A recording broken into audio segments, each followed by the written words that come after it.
Thailand's journey to high-income status may face significant challenges. Earlier, Newsline's own Sandra Hautsaha has a chance to discuss the matter with Dr. Kirida Bhaopichitr, Director for Economic Intelligence Service at the Thailand Development Research Institute Foundation, or TDRI. Dr. Kirida identified slowing global trade and increased foreign competition as major hurdles that will likely prolong the nation's struggle with the middle-income trap. During the talk, Dr. Kirida explained the aforementioned constraints. She noted that as an export-reliant economy, Thailand is directly impacted by slowing global trade. Dr. Kirida also highlighted stiff competition from foreign imports in key sectors, making the high-income goal a difficult long-term objective. Well, we have been an upper middle-income country. I mean, we've moved up from a lower middle-income country to an upper middle-income country, I think about 10 years ago.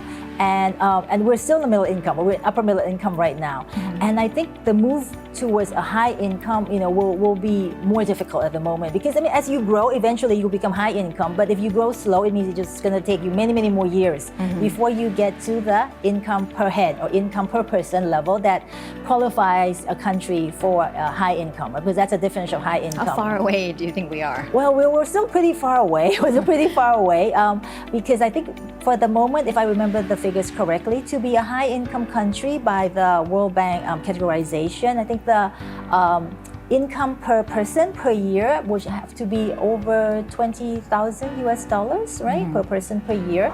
Thailand is now at around 8,500, if I remember correctly. So, okay. so we're still some way away. So again, if we grow slow, then it will take us even more years, right? Many more years to get there. But I think at the moment, given that global trade is slowing down, and we rely a lot on exports, right? 60% of our economic value are exports, as I mentioned.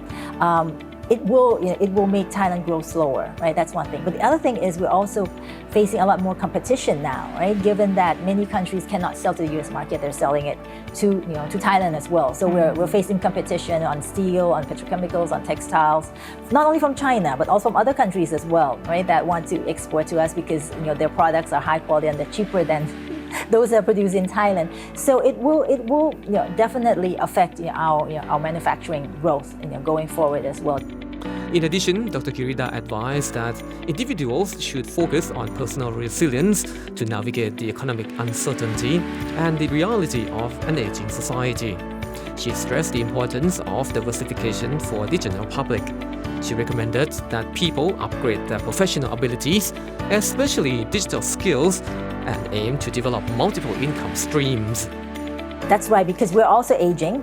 So I think one of the things that we really need to do is also, as a Thai person, we need to diversify. Right? We need to diversify. If you have only one job, I would suggest that you upgrade your skills so that you can do more than one job, because you never know. Right? Like during COVID, we learned the lesson the very hard way that if you have only one job, it's very difficult for you if that job goes away. But if you have more than one, then you still can rely on other jobs. So I think that's one thing. But I still think at the end of the day, digital skills will still be very important, because technology, no matter what happens, will still progress, right? In digital, in AI. So that is something, is a foundation that you could use to diversify your skills or your jobs in the future. So I think that is very important as well. But also in the sense of diversification of your investments, right? Or even your savings. You have to diversify, right? Don't put all your eggs in one basket, because you never know what happens. Put some gold into your investment, right? Rather than just put money in a bank. Especially with the prices the way they are right now.